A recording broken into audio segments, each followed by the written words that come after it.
And we must tell ourselves, it may look like something we're taking lightly.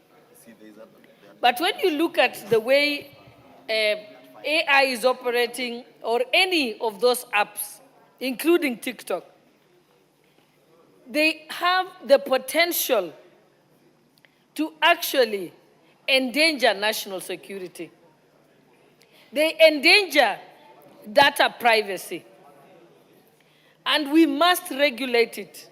And like we said, we are not banning it. We must regulate it so that we can protect our children, we can protect the vulnerable users, and we can only do this if we take charge of it. We cannot have a situation where our entire population can be controlled by an algorithm or somebody using trolls and bots and all those to be able to control the psyche, the thinking, and even create biases in our population.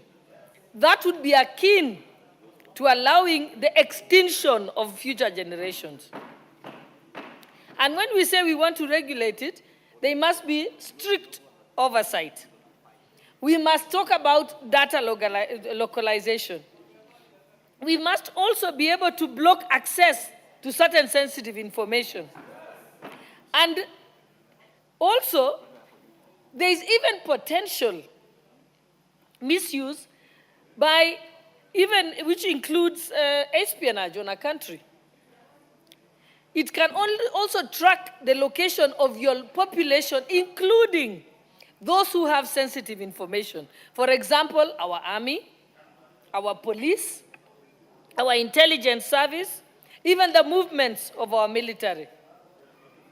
It also has the potential, if it's uncontrolled, for it to spread propaganda in the country. It can also be used to suppress dissent. So those who are human rights activists and civil rights activists know that it's also important to protect democracy.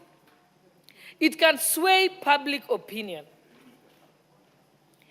It can allow a foreign country or a foreign agency to mislead and control the minds of your population.